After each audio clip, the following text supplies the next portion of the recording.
All right, good morning.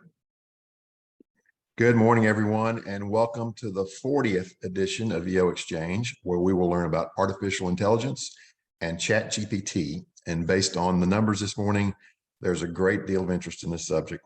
We welcome a panel of 3 knowledgeable teachers, including a local expert, an EO member, and a Catalyst member. Let me introduce our panel. That is includes Dutch Noss, is the Chief Operating Officer with Precision GX, an artificial intelligence company in the healthcare sector. He is a highly versed operational leader with 20+ years in revenue cycle management and product development. Dutch is an industry leader in operationalizing the use of machine learning, artificial intelligence, game theory, and predictive modeling in healthcare. He has also been a part of the music industry here in Nashville for many years. Jackson Miller has been an EO member for over 12 years. He's a product-focused entrepreneur with 15-year track record of success that includes founding 3 tech startups, as well as leading vision and execution for products with thousands of users. For the last 7 years, his focus has been on building and iterating Resale AI, which is a SaaS product used by over 600 retailers across the US and Canada to simplify their store operations. Justin Plouffe recently graduated from Catalyst 11 and is now participating in our Bridge program. He is the owner of Mole IT, where the slogan is, "Your business in the front, our IT solutions in the back." He founded the business in 2018 after working 18 years in various IT roles, including as an enterprise IT consultant. Mole IT uses their years of experience to help small businesses of Greater Nashville stay secure and productive with their technology. So reminder to everybody to put your questions in the chat, and we'll ask those after the presentation. And let's get started. Justin's going to kick us off. Justin. All right. Can everybody hear me okay? All right. See a couple head nods in there. I'm going to share my screen. All right. Welcome, everybody. It's good to see a bunch of faces I recognize out there. Welcome to our speech, The Power of AI and ChatGPT. So I have 2 other people on the panel with me today. Should we go through and introduce ourselves again? I think David just did a pretty good job with it. Yeah, I think we're good. Okay. So a very high level agenda of what we have to talk about today. We're going to do an overview of the technology. We're going to spend some time actually hands-on with the technology, and we'll have time at the end for Q&A. So first off, what is ChatGPT? What is this thing I keep hearing about? What is everybody talking about? What is ChatGPT? ChatGPT is a website. It's a chatbot. It's got all these big industry terms around it right now, like artificial intelligence. But at the end of the day, it's just a website that you go to ask it questions, to give it prompts, and it interacts with you through text. It was released about 5 or 6 months ago. It came out in November. And what really made a lot of headlines is how quickly it grew. In terms of social networks, social media, it had 1 million users within 5 days and 100 million users within 2 months. Like, the team was scrambling. They couldn't keep up with how fast it was, how much demand there was, and how much interest there was in it. So for a while there, they were really scrambling to make the technology work. They jumped into a pricing model pretty quickly. When it initially came out, it was just strictly free. But they found it was turning through money so quickly that they had to start charging money for it. So they now have a premium plan. For $20, it gives you access to a more advanced language model, which we may talk about a little bit later. But more than anything, it just gives you faster responses. There's certain times of day, like right now, potentially, there's so many people trying to use it that it just bogs it down, and it would take minutes to give you output instead of seconds. So for $20 a month, you can get really quick responses from this thing. So ChatGPT, though, is really it's the website on the surface that allows you to interact with this really advanced technology behind the scenes. And so now we're going to talk about what is GPT. I'm going to let Jackson take this slide from here. So GPT, generative pre-trained transformers, is a segment of artificial intelligence. There's really 2 big categories of AI. There's generative and discriminative. And discriminative AI is like, hey, what is this picture? Is that a cow? Is that a truck? It's what my car uses to know how to stop at stop signs and stoplights. Generative is more about creating new content. And if you'd asked me 2 years ago, and I have a company that works on AI, if you asked me 2 years ago where the biggest impact was going to be, I thought it was going to be on the discriminative side and making decisions for us. I would say things like, oh, the last people that are going to get replaced are going to be, artists, and, a liberal arts degree is safe. And then it turns out that GPT has had, and generative models in general have had so much advancement in the past few years that, things like DALL-E and Stable Diffusion are winning art contests. And NPR this morning was talking about how ChatGPT is changing Fortune 500 companies. So I got that one wrong, terrible predicting the future. But GPT is all about generating new content. It's based on content that the model has seen before. It's not good at understanding things that happened yesterday because there's training cutoffs on what kind of data it had to train from. But it could write like Hemingway if you wanted to. And so where did it come from? Now we transition over back to Justin. Yeah, I wanted to point out in the slide too that even though we're hearing a lot about GPT right now, it's created by a company by OpenAI called OpenAI, and they've been working on it for a while. The first iteration came out in June 2018, and they've been coming out with annual improvements to it.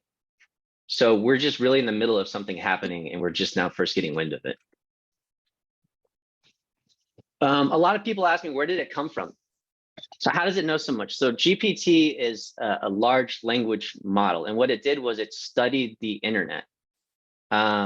This is a screenshot here from Wikipedia, and it breaks down the different sources that it came from. Common Crawl is a fancy way to say it scoured the entire internet.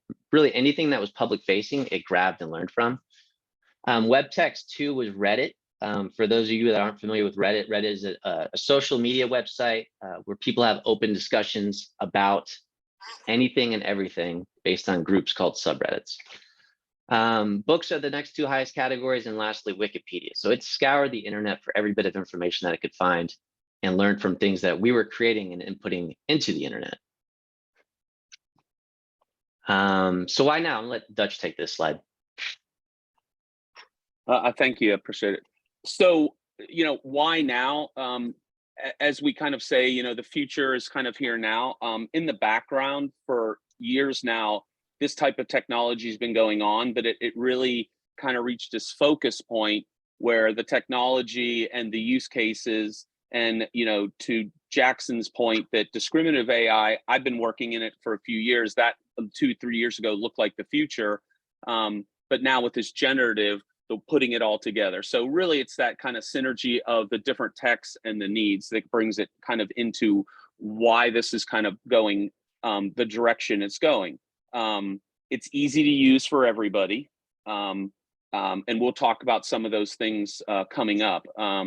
Computing power, that obviously has been jumping in and expanding every year. So things we couldn't do 5-10 years ago, and we were buying servers and Hadoops. Now we're putting things together and everything's in AWS. So all these things start to combine.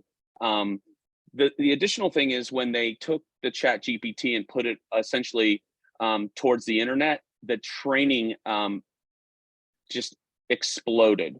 It allowed us in the industry to kind of take and turn that. And so, your employees are probably already utilizing it. And we'll talk about some of the things that are concerns about that, some of the things for security, but how you can utilize this technology. And Justin, I'm guessing that image right there, you created by it. I wish I could say that. No, that was just a simple Google search. All right, so that wasn't DALL-E or any Stable Diffusion. Okay.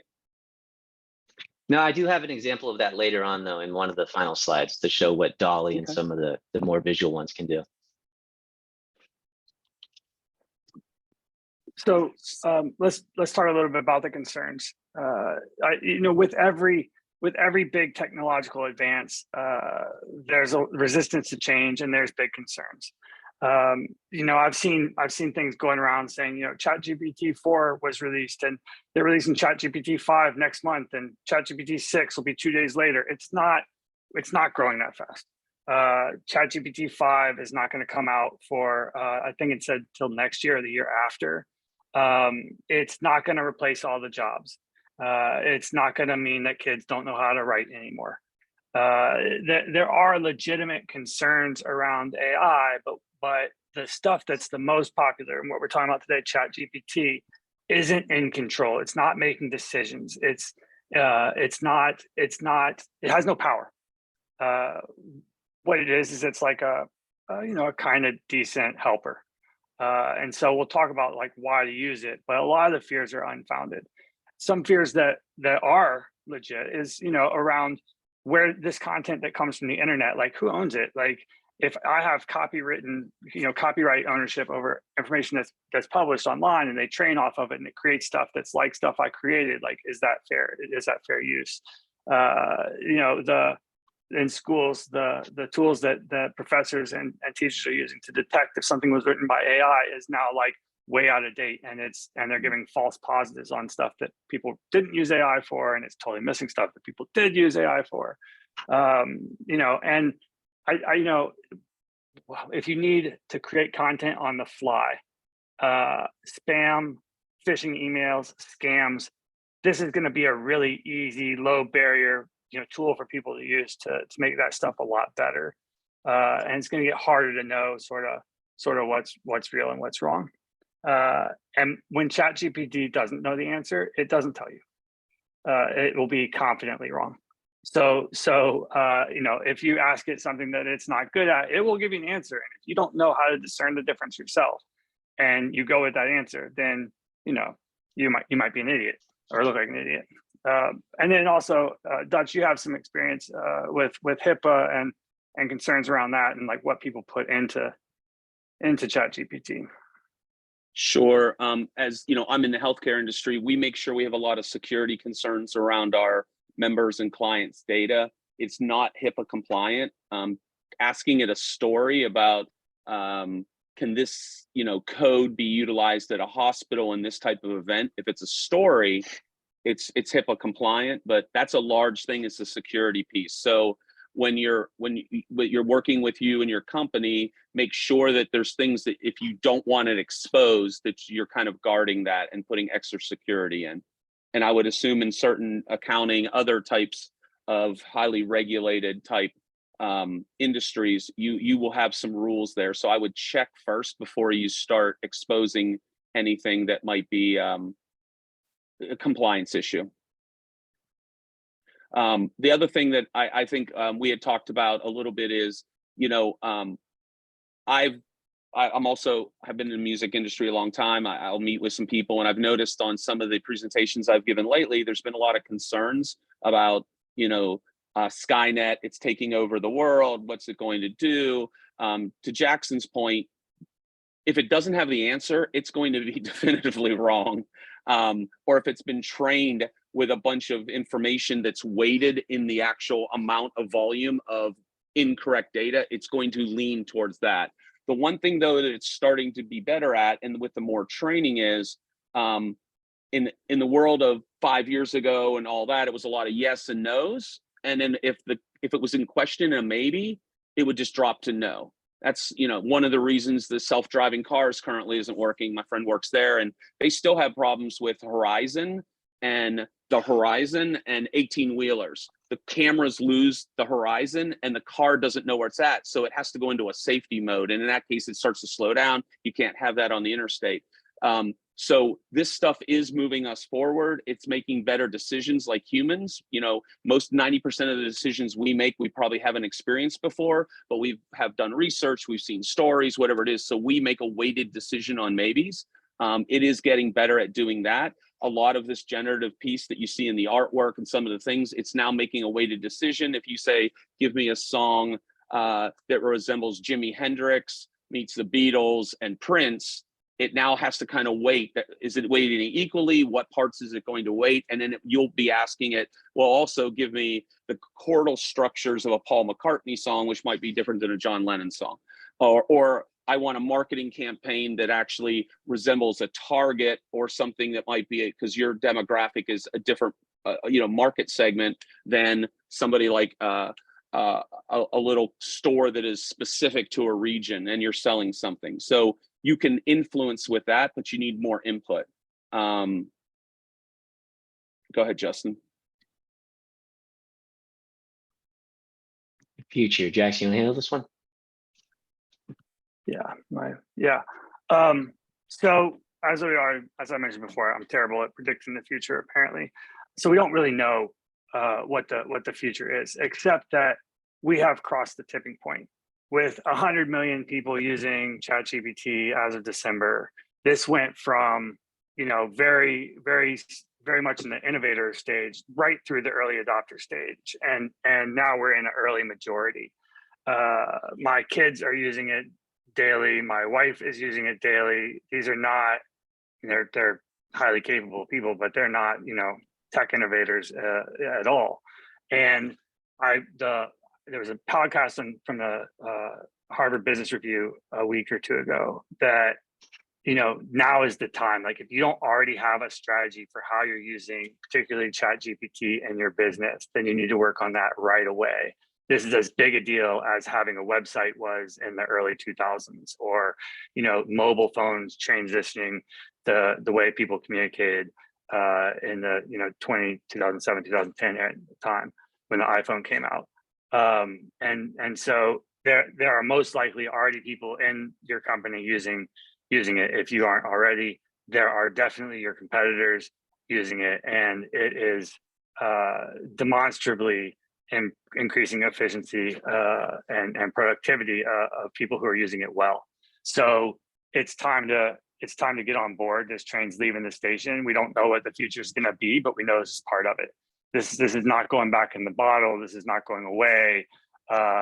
There's nothing to do to stop this now. Like, we're changing the way we work, and it happened really, really fast. And I've always heard growing up that the rate of technological change increases over time, but like, this is stupid fast in a matter of months. And so the future is that we're going to change the way we work starting now. Excellent, thank you. So Fun stuff. I have a slide here. So I want to spend a lot of time going through use cases. So I'm not an AI expert, but I'm in IT. I help out a lot of people with their computer systems. And I've been polling a lot of people. I say, what are you using ChatGPT for? So I've collected a series of bullet points here. I can't go into all of these, but I just wanted to list off some good ones that I've heard recently from people. I'm going to go in. I'm actually going to switch over here in just a moment. I'm going to change tabs in my browser, and I'm going to log into ChatGPT, and I'm going to show y'all really what these look like for those of you that haven't played with them much. But a couple of the main ones on here, I mean, this is just really good at content creation, writing difficult emails, creating marketing materials, brainstorming ideas. It's just really good at becoming a tool for you to leverage in so many different ways. I tell people the main limitation of something like ChatGPT is your own imagination. If you're not getting the right output from it, then you're not asking it the right question. And you just need to play around with it to see how to get what you're looking for. So how do you get started? So ChatGPT, again, is just a website with this amazing technology behind it. I've included a link on the screen here. It's chat.openai.com. It's a free initial membership if you're okay with the slow responses. The one suspicious thing I thought of during the process, like I was uneasy with, is it asks you for your phone number when you're signing up, which I don't love. And you couldn't put in an IP phone number. You had to put in an actual like real cellular network phone number. But the risk is way worth the reward. I haven't had any weird text messages or phone calls. And I think they just do that as a way to track that you're a human and not just some bot trying to spread on top of this. So once you go and you sign up for an account, that brings you to ChatGPT. Can everybody still see my screen okay here? Yeah. Thumbs up? Okay. The bottom of the screen is your how you send it a message. The top or the left side of the screen is your history. And so I'm using this thing all the time for different things. I tried to clear out a little bit of my history, but there's still a lot of it in there because I'm using this multiple times every day. But I had some use cases I wanted to go through with y'all to show you how exactly that this works. And so I thought of a lot that might be relevant to the wide range of entrepreneurs that we have in the audience today. And so the first one I want to show was a difficult email or a difficult conversation. And so the prompt that I want to ask it is, can you write a termination letter for a COO that was caught sleeping on the job? And if it's all working correctly, if you all can see my screen, I mean, within a matter of seconds, it has a very formal email that you can copy and paste, but probably should tweak as needed.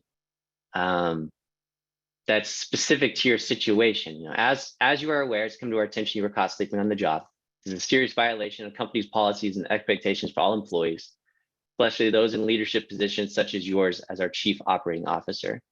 So this thing is smart. I mean, it figured out the fact that it's a COO, there's high standards for it, and sleeping on the job is not acceptable, right? And it formulated this. So let's put a twist on this. So it's got a back and forth process. These are almost conversations with it where it remembers previous prompts. And so just to show you how much you can twist this, I wanted to rewrite this email like a pirate. So it starts off with "R," and it finishes off with "We be thanking ye for your service aboard Miss Ship." I don't know, for content creation, I mean, something like this to put yourself in a different mindset would have taken so long. All right, so another example here. I'm gonna open up a new chat. Let's say you own a restaurant in Nashville with a Boston theme, and you're trying to come up with a 5-course meal. So I'm gonna ask you, could you create a 5-course meal for a Boston themed seafood restaurant? Clam chowder, lobster roll, fried calamari, baked stuffed shrimp, Boston cream pie, with a brief explanation of each of the points that it's chosen. But let's say my unique value proposition is I got a little bit of a Southern twist to it. So I'm gonna ask you, can you add a Southern twist with a Nashville theme? Nashville hot clam chowder, Nashville hot lobster roll, fried catfish, shrimp and grits, bourbon pecan pie. Pretty neat, right? All right, another example here. Let's say I own a wine shop here in Nashville. I want to start marketing, but I have no idea where to start. So I'm gonna ask it, can you create a marketing plan for a wine shop?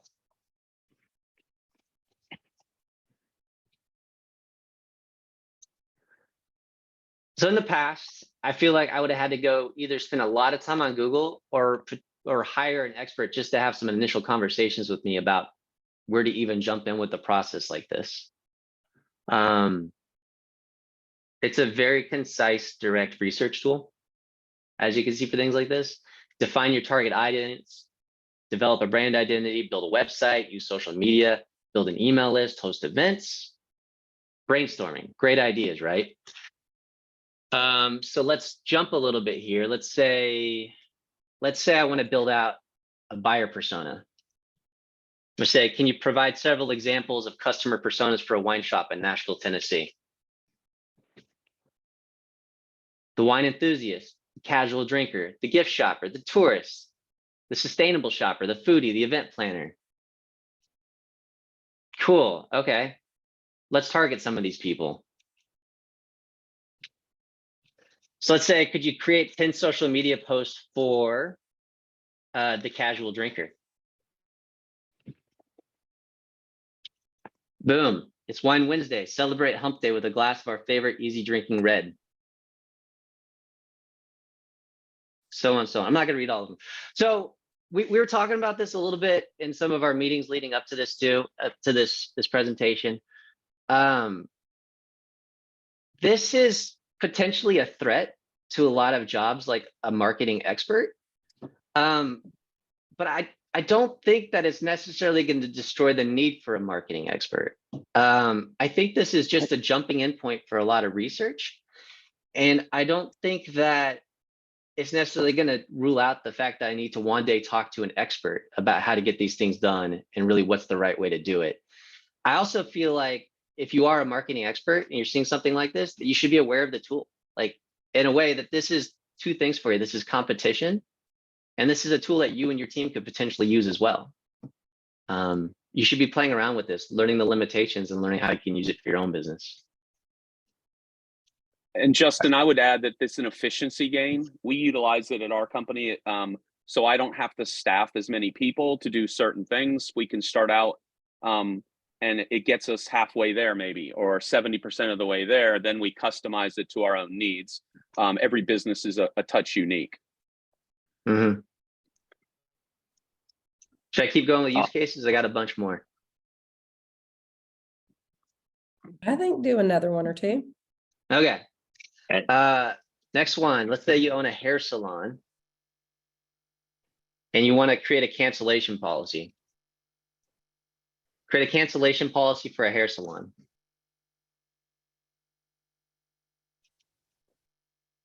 We kindly ask you provide us with at least 24 hours notice if you need to cancel and reschedule your appointment.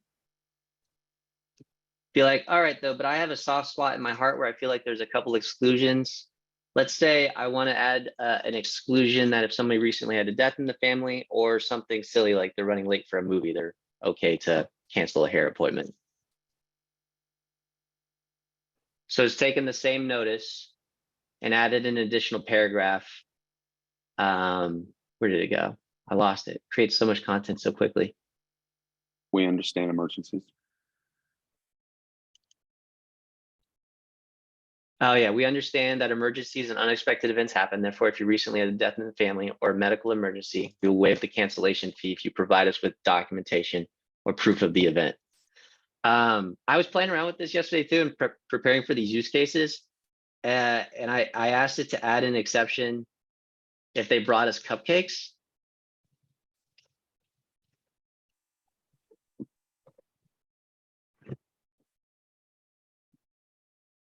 I don't remember what the exact prompt was, but it actually denied me yesterday. It's like, no, we can't morally and ethically allow somebody to bribe you for something that goes against company policy. Like it did a good job of giving me pushback.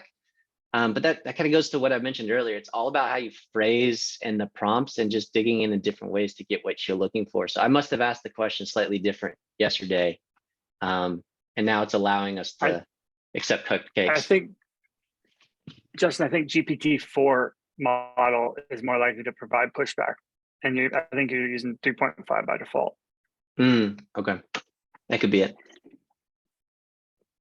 So this is also a new skill. It's called prompt engineering. Being able to write good prompts to get good information or get good content out of ChatGPT is not something that's just inherently easy. You can ask it to do it in a write it in a friendly tone or in a stern voice. Adding different, more specific modifiers to how you want the feedback or how you want the content created, it will take into account. An example yesterday, my team was talking about it and said that you can't get ChatGPT to create a website, but you can if you know how to ask. And so if you say, can you create an HTML formatted document, that is a personal bio for such and such that has, these sections, whatever, it will create the HTML code that you could paste in as a website. It won't like go add it to a website builder or something for you, but it can do most of those things. It knows a lot. I recently took a trip last week to go sailing down the Keys, and I asked it for a float plan that you're supposed to file with the charter company saying where you're going to go, and it created a perfectly formatted float plan for me. The kind of thing that I would have procrastinated on or waited or gone, how do I create a float plan? Like, I don't know. It could actually just created one. I use it a lot at times when I'm procrastinating on something, or when I have ambiguity about how I'm going to do it. I say, well, let's see if I can get ChatGPT to do it. And it oftentimes helps me to just like get it done faster. So as entrepreneurs, I know we all struggle with like learning how to delegate, early in that process and giving over control. This is a lot like that. But the better we got at delegating, the faster it was to grow our company. So having our teams also learning how to do this, even entry-level people, using it for brainstorming or rough drafts or things like that, can save a lot of time and help people, get over the goal line. It is important to then still have the expertise to review it and know, like, is this good? Edit it, modify it. I don't oftentimes just take everything ChatGPT gives me and use it. I might go through and edit it and get it a little different. My son is at Hillsborough High School, and his teacher created a writing assignment that she thought would be difficult to use AI for, about how could you personally create a positive impact in our school community. And he wrote the thesis statement and gave that to ChatGPT and asked for the supporting arguments.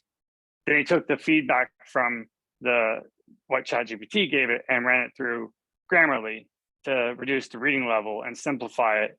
And he got 100 on the paper and got called out by the teacher as an exceptional job, but he did most of the work through ChatGPT. It was his idea. He came up with the thesis statement, but most of the writing was all done with tools online.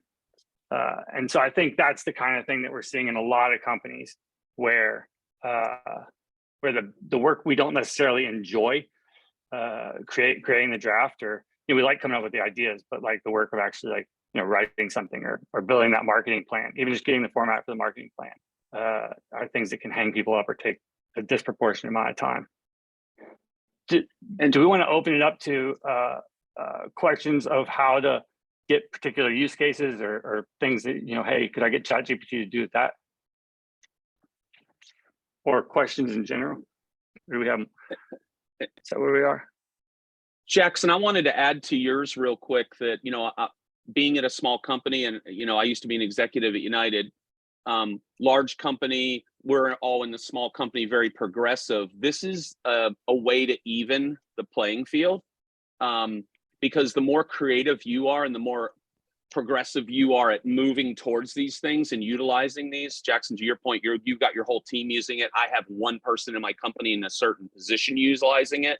And it allows us to even the playing fields with large competitors. And I think that if we take anything away from it, is if we're open to it as small businesses, it allows us to grow and expand to, and gives us back time in the day, potentially, to do the other things that we might need to be doing that can't be touched like this, like, stocking shelves, whatever it might be for your company. Thanks, Jackson. And Justin, there's, I think, have- one more slide before we go to Q&A if you want to jump to that. Yeah, sure. Can I show 2 other use cases that I thought were interesting outputs from this before I move on to that? Yep. Please. So the next thing I wanted to show you is that for research, the knowledge of it cuts off at 2021 when they last, ran the cycle on the learning model. But you can feed it in PDF documents. You can feed it specific links from the internet somehow. And it can decipher and do whatever you want with it. So here's one from one of my IT vendors called Fortinet. It came out with the 2023 Global Ransomware Report. It's a 7-page document, which really isn't that bad in the big spectrum of things. But I'm a busy guy. I got a busy day. I want ChatGPT to look at this and summarize it for me. So I can input a link to the PDF document from the Fortinet website. They summarize this document into bullet points for a social media post. There you go. It just created 5 or 6 bullet points for me about things I could potentially talk about in a social media post. So it's really good at summarizing long documents. There's some jokes and memes going around the internet that ChatGPT is going to turn into people creating longer, more detailed emails. And then on the other side, it's going to be condensing those emails into bullet points for people to understand them more efficiently. And then another thing I want to show you is it can create tables. I'm going to show you a business example, but I actually just recently purchased trees from my house, and I had it create tables for me where I asked it for Nashville native trees. And one column I wanted to see root growth, one column I wanted to see drought tolerance, one I wanted to see canopy height. But for an entrepreneur related one, I would say, please create a table with 5 roles at a typical small marketing firm. The column should show important information about each role. So this thing can not only generate text, but can also generate tables of information as well. And my last example here is, let's say you're about to get in bed with a new website, a new SaaS provider like Monday.com, but you're unsure of some of the, the details in their terms of service. You don't want to spend a lot of time to read through it. It's really good at summarizing things like terms of service. So I'm going to have it summarize the terms of service for Monday.com. It puts it into 7 bullet points there for me.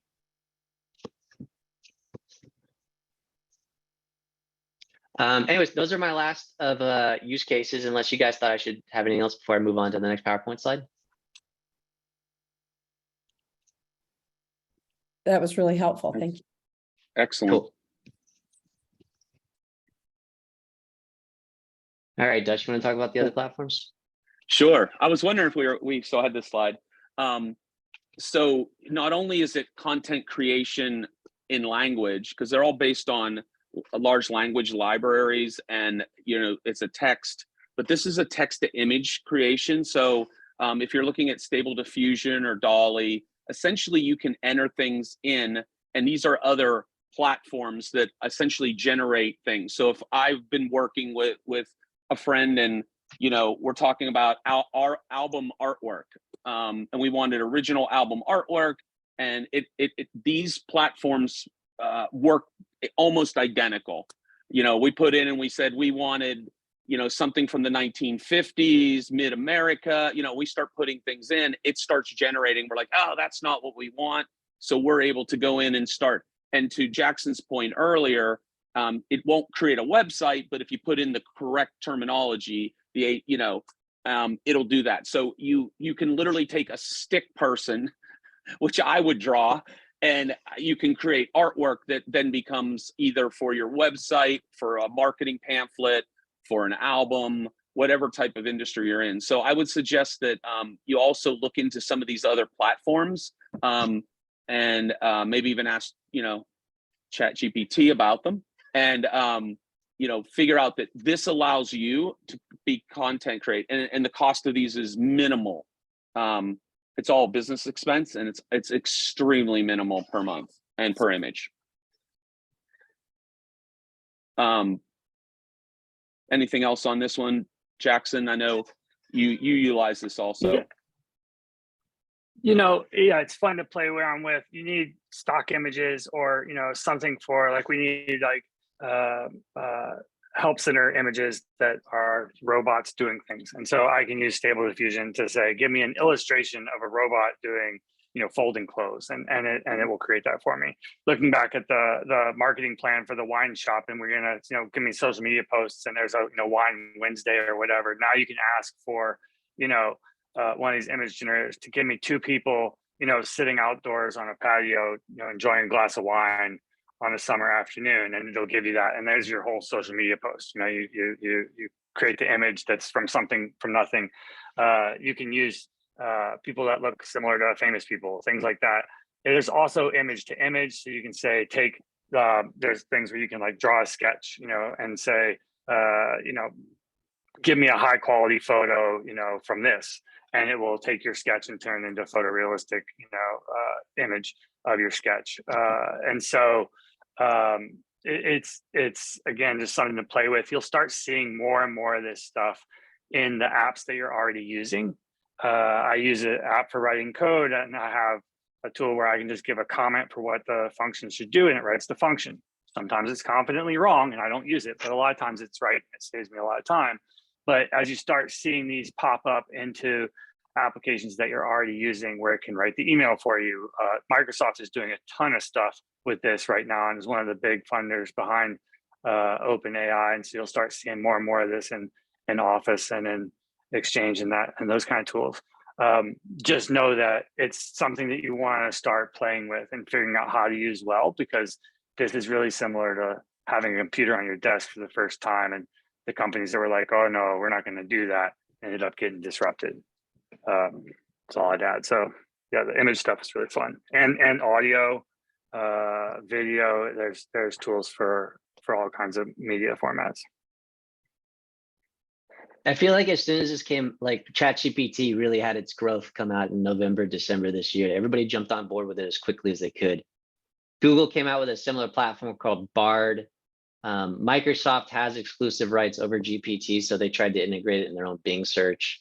I know Microsoft 365 right now has a Teams Premium Edition coming out, to where it's going to summarize meetings for you after the fact with action items or key speaking points. We're kind of joking right now. That's the return of Clippy. Remember that little paperclip Microsoft Word 20 years ago where you said, hey, it looks like you're formatting a resume. Would you like any help? I think it's the return of that, but a lot better this time with better branding around it too. I think we had a question. I thought I saw a question pop up. We Are we in the do. question section? Okay. Yeah, Elizabeth Yarborough asks, what's its capability to simplify complex information and find patterns?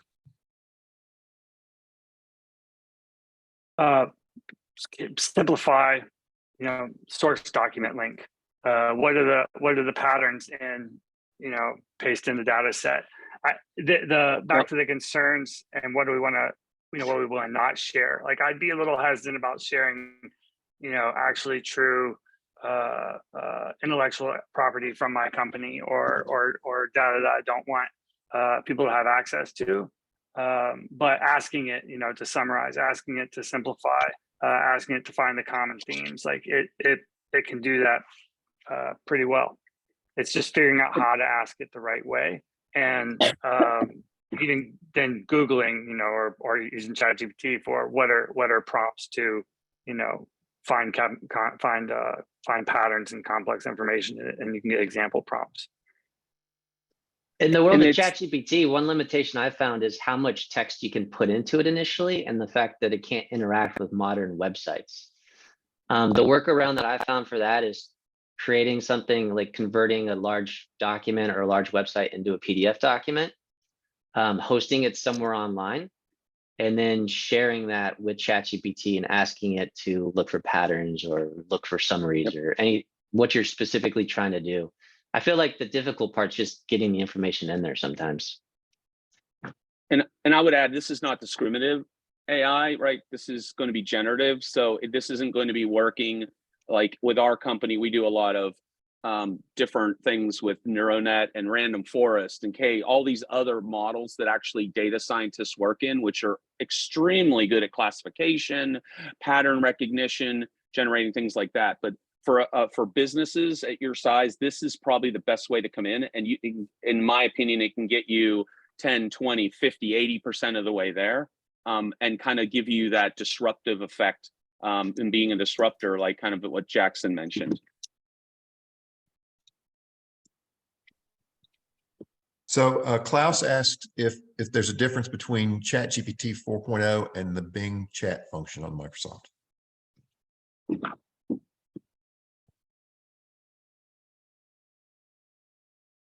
I don't know the answer to that.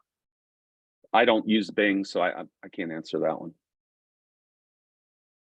Michael Ramsey asked, can I have it create a company brochure if I provide the images? I don't know that it can create the brochure, but I know that a tool that can create the brochure that has integration with ChatGPT or something like it. So like Canva has a magic write feature. So you can go into Canva and use a brochure template, put in your images and have it write the content in the brochure. So I'd probably approach that more like using a tool for creating brochures that can integrate with ChatGPT more than trying to get the brochure out of ChatGPT itself. There's other tools like we mentioned on the previous slide, like Jasper AI, that works off the GPT engine, but it's customized with its inputs and outputs to be for a specific type of goal. And there's this like blog and social media posts. So I don't know exactly of the one for creating a brochure, but there's definitely tools out there like that. I found too, it's really good at, if you have something already created, you can put it in and ask for it to rewrite it. So if you already had a brochure and you just weren't happy with it and you wanted to make tweaks to it, you could copy and paste whatever text you had from it into ChatGPT and ask it to give you advice.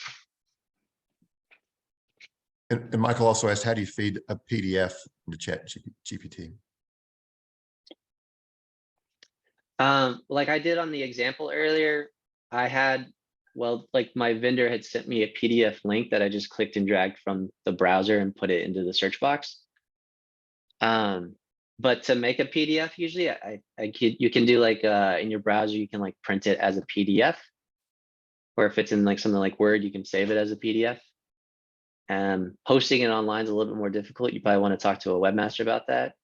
Yeah, I think you might be able to host it somewhere like Dropsuite, or not Dropsuite, Dropbox.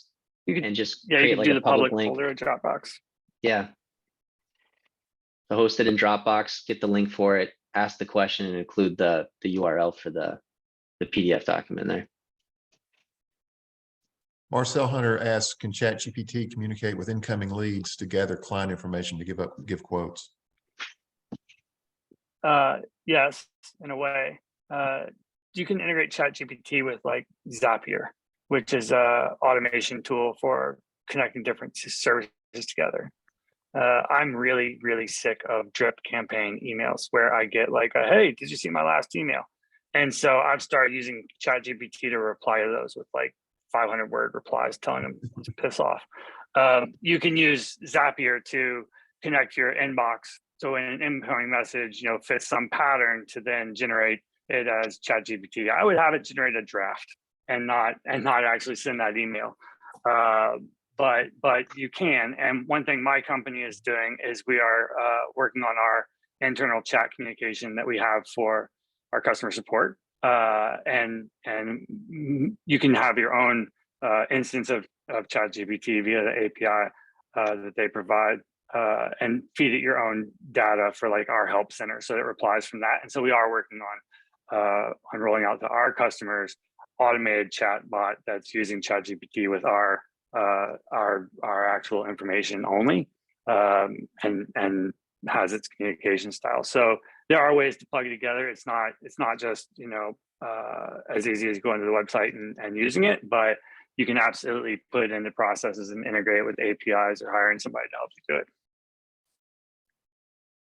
I wouldn't automatically connect it to anything client facing that's going to be representing you or your brand. I feel like that could get disastrous really quickly if you weren't reviewing everything and approving it before it goes out.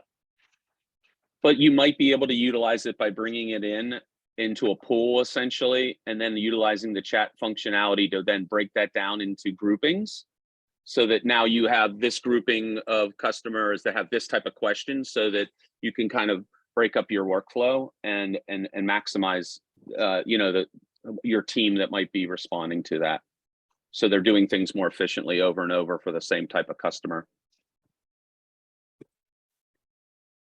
Okay, Tom Turner. Man, yeah, that's a good question, Tom. So yeah, I'll ahead. go ahead and read it for everybody. Regarding concerns, listen to a podcast recently that talked about the capabilities of ChatGPT now in conjunction with AutoGPT and being able to link tasks, for example, exploring vulnerabilities of a flight navigation system on a specific airline. Where a nefarious user could use AutoGPT? Can you guys talk about that? Well, and the follow-on question to that, should AI be regulated? Yeah, regulation probably would have been good, except that this is a global phenomenon, and whatever we regulate here is not going to be regulated somewhere else. And the reality is that this ship has sailed. So using various AI tools, generative AI, discriminative AI, whatever, to if you have the flight software and you are that company, you better be using these AI tools to help you find the vulnerabilities first and yourself. There, of course, I had a teacher in high school that said America's excellent at building systems and even better at finding ways around them. And I think that same kind of concept applies here. We're going to see a lot of this being used for scams and spam, and it's going to be hard to discern and discriminate what's real. But yeah, these kind of things are going to happen. It's a tool that people are going to use for good and that people are going to use for bad. But I don't think that there's any way to put this back in the bottle or to regulate it at this point. And Jackson, you made the point earlier, that the security, people are utilizing it already, but the tools to govern it aren't in place yet at schools, and at this point, airlines potentially. And this is that natural evolution that was going to happen either way. We don't get a choice in it. So to your point, the genie's out of the bottle, and now there'll be industries even created to become the security piece of it. And this is just a tool, like a calculator. And when I was a kid in school, my teachers were like, well, you can't use a calculator for algebra because you're not always going to have a calculator with you. Wrong. I have a freaking supercomputer connected to an encyclopedia in my pocket at all times. And so, that's the same kind of thing, this is going to be there. You can assume it's going to be there, and figuring out how to use it effectively and integrating it in our processes is probably the better way to go than trying to limit it. I feel like, it's really easy to fear all the what ifs. Humans adapt. When there's a market for a security concern, somebody's going to step up and make a product to fight it. So I feel like it's a tool that we need to start learning and using today, and not just worrying about what the future holds with it. And I love this comment from Keenan about using Midjourney to brainstorm landscape design form compositions. And then the follow-on point about using it to get over writer's block. Like when I'm stuck, it's a great way to just help me get unstuck. And we didn't show an example, but one thing I do sometimes is say, give me 10 examples of, and then whatever the prompt is, just to do brainstorming like that.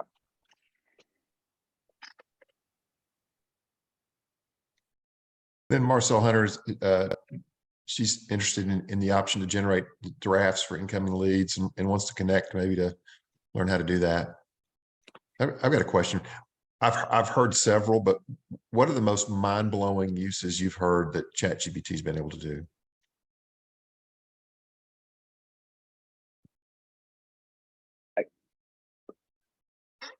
I would say from the music industry or the arts that you can actually have it write songs. I've literally heard songs somebody sent me and said, hey, this is my new song, and check out the guitar solo I've been really practicing. And I'm like floored by it. And then, an hour later, they're like, what do you think? I was like, oh my God, blah, blah, blah, blah. They're like, ha, I made it. And it's totally fake. They just had it programmed. So, was it in the number one song ever written? No, but it took, it was leaps and bounds above what they could do personally. So I think it's going to really affect some of the arts and humanities directly, immediately. That, at least for me. I don't know, Jackson, for you? I was pretty blown away when I had it create a float plan for a sailing trip.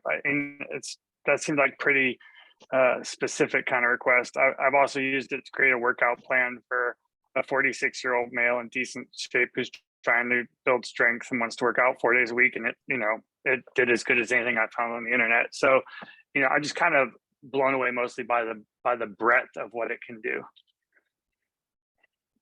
Yeah, I'm just constantly amazed by it. I feel like every time I throw something at it, it's able to accomplish it. But one of the last examples where I showed where it could create tables of information, that was a big aha moment for me, that I could start outputting information in a different way to more efficiently analyze it for myself. Yeah.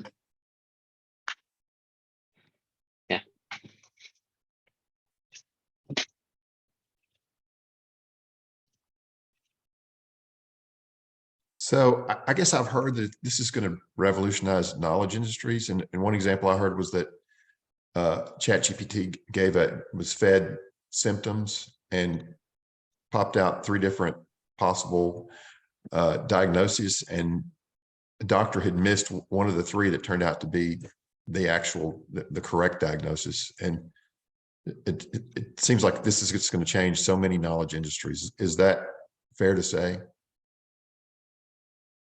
I would say in the Absolutely. healthcare, go ahead. Go ahead. I was going to say, we've already been utilizing it, and I know other companies that are utilizing it in that predictive modeling of outcomes of future patient. So we have a current patient, and what are the potentials of them ending up with diabetes, heart disease, insulin levels being read, and how does that then affect, different growth factors and things like that. So there are companies already utilizing that, David. So Keenan Baird has added a link and says this study talks about how GPT was more empathetic than actual physicians. As an engineer, I sometimes am too terse in communications, and so when I need to have something important written, having it write it for me and giving it the tone that it wants to write it in, is is helpful. It's a cheat sheet. It doesn't surprise me at all that it was more empathetic. I mean, I guess I don't want ChatGPT to be my doctor, but I do want my doctor utilizing tools like ChatGPT. Yeah, David, to your point earlier, I work with some vets, and I was speaking with them about an issue that they were currently going through with one of their dogs, where they just couldn't figure out what was going on with the animal. And so I handed him my phone. I was like, here, can you type this into ChatGPT? We'll see if it can solve the issue for you. And he typed in the breed of the dog, the age, a handful of the symptoms, and the output was, you should go see a vet. And so I took the phone back from him. I'm like, all right, let's tweak this text a little bit. Let me change the question. And I changed to, what test would a vet run on a dog with this age and these symptoms? And it gave back about 10 results, of which number 9 they looked at and they said, yeah, bacteria infection. We hadn't thought about that. And they went and ran a test on it. And sure enough, that's what it ended up being. So helped out that dog that day. So Justin, when I assume you had the examples you gave us, you had already tested these. What's your success rate when you punch in a question? You get something that you expected and answers your question the way you thought it would? 50% of the time, 80% of the time? I guess I'm getting better at it. I'd probably say 80% of the time now, but there was a learning experience initially about what it could and couldn't do.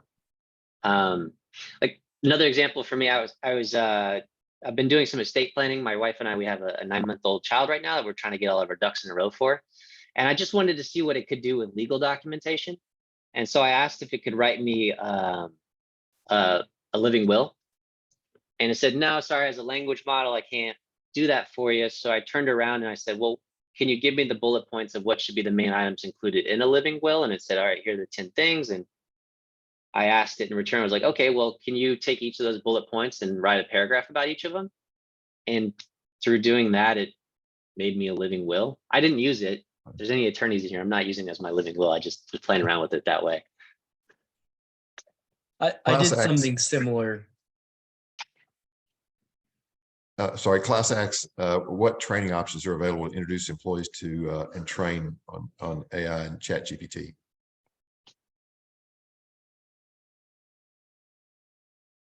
Justin, you want to go give this presentation for companies? I know you've done that for community groups, but you know, I think that it's also the biggest thing is to just have the discussion openly within the company and ask people, how are they using it? Talk about it in your meetings. You know, who's found an interesting way to use it, you know, internally lately, because just saying it's okay to endorse it, just saying it's okay to use it and having people talk about it, your team is going to learn better.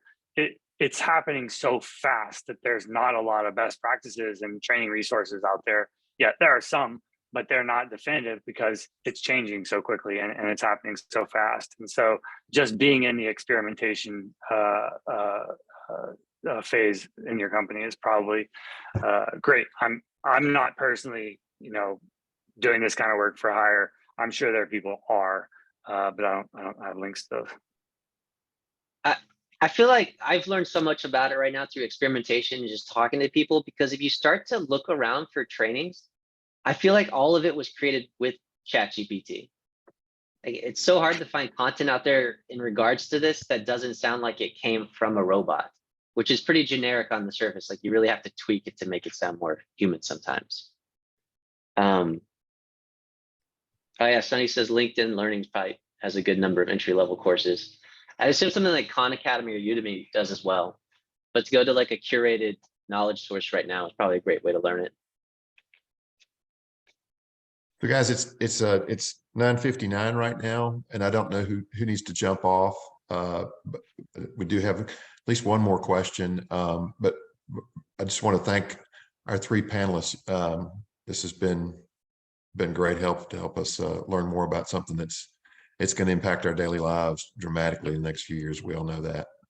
So thank you very much. And thanks everybody for joining us. But if people want to stay on and as long as our experts are willing, we can keep firing the questions, but completely understand if people need to get off. And also make sure you fill out your survey. So Keenan wanted to know more about prompt engineering. You know, this is one of the new jobs. They're hiring people, companies are starting to hire people that are good at writing prompts. It's a new skill set. And it's one that there are best practices. There are tips and tricks. There are things to learn out there, but it's one that you really just got to do. And so when you're not getting what I want out of ChatGPT, I assume that I'm not asking right. And that's what prompt engineering is like getting good at getting it to give you the output that you want. And it's a whole new category of job that didn't exist 5 years ago. I would suggest, I would add on there that our employees ask questions differently. We actually gather a lot of that information and then we give them feedback on how to. So to your point, Jackson, there's not a lot out there right now, but we actually take in that input data. We find out kind of some of the results. Some are better than others. Then we respond in a feedback loop to our employees and say, you might want to try it this way. We feel that it's getting better feedback this way. So we're actually on the job training our employees to utilize some of this stuff.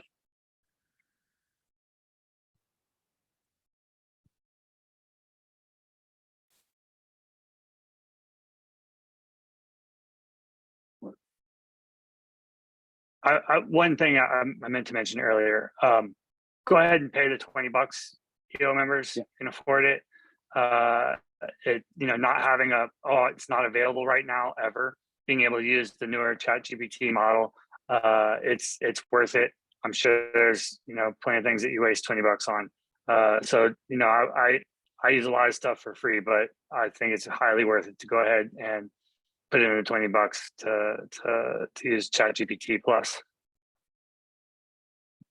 And a couple people put in links to training videos, Tom Turner and Jen Renshaw.